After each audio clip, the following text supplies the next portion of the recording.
Kristi Noem, an American politician, not a dog trainer, not a veterinarian, shoots down her dog, her puppy, for misbehaving, and then brags about it.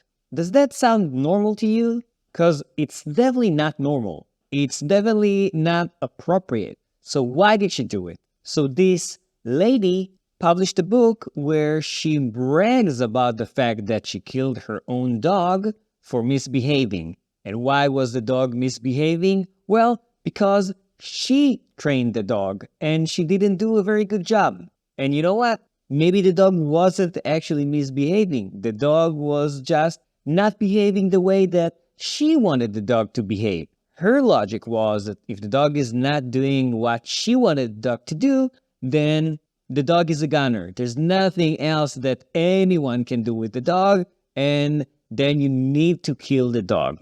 Now, although there are behavioral euthanasias, there are some cases that are very, very, very extreme that dogs will be euthanized or will be recommended to be euthanized even by a veterinary behaviorist. She is not one of those veterinary behaviorists. She's not any kind of behavior professional. So her deciding to shoot the dog down is probably even illegal. Now, it is the United States, and different states have different laws, so I can't say for sure if in her state it was illegal or not, but in many, many other states in the US, the only one that can put the dog down or kill any animal is a licensed veterinarian or someone that was given permission to humanely euthanize animals. But let's say that it is legal in the state where she's living.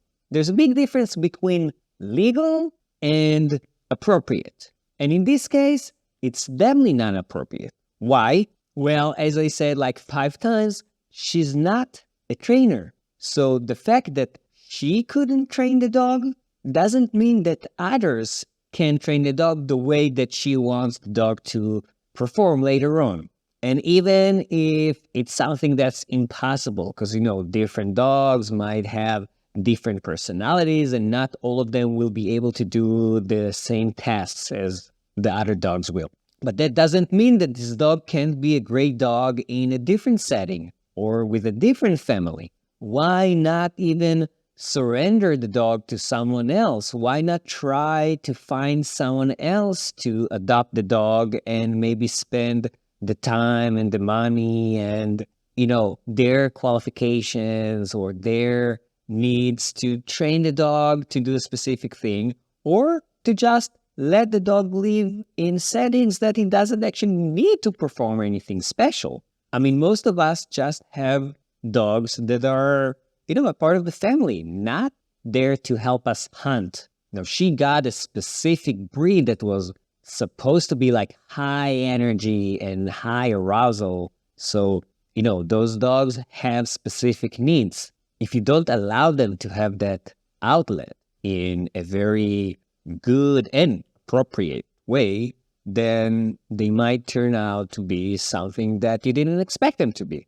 But that doesn't mean that it's not a normal behavior. So yes, I'm upset because this dog could probably have found a different place to live and shouldn't have been put down. But sadly, he never got the chance, and now we will never know. So let's talk about the way that he was put down. Well, the way that he was murdered, because that's what happened there. She shot him. And it's killing me because I'm thinking, didn't she have the money to just take the dog to a veterinarian to do humane euthanasia? Why couldn't she spend that little bit of time and little bit of money on doing it in a humane and a pleasant way? What does that mean about her? Well, I'm trying not to use bad words, but I know that if you're watching this video, you're thinking the same thing about her as I am. And she was using it as a way to show how she's able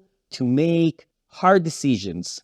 Well, this is not a hard decision. This is the easy way out. This is the way for a person to say, yeah, I don't want to deal with it. Let's just kill the problem. Is that the person that you want to lead you? And this is not the only animal that she killed. So yeah, I think that this lady is really, I don't know, mean. And feel free to replace the word mean with whatever word you think fits. But not good words. Definitely not a good word. Not only we have to deal with those crazy trainers that keep abusing animals and then actually leading to dogs like this that misbehave because they were punished, like she said that she was doing. She was using exactly the tools and the methods and techniques that those balance trainers are using and recommending people to use. And this is exactly the results. This is exactly what decades of studies are showing us, that using aversive training creates dogs that are even more problematic, that are at a higher chance to be euthanized and to be rehomed. So please give these dogs a chance. And if you have any way to prevent this lady from ever getting any other animal or any other pet, please do it. Some people shouldn't be allowed to have any pets or any animals or any service animals or even farm animals. And sadly, I think this lady is one of them. Yeah, I'm so upset. I didn't know that even making this video is going to make me so mad. So sorry about that. If you want to see what I mean about those aversive trainers that call themselves balance trainers, you can check out this video where I review one of those.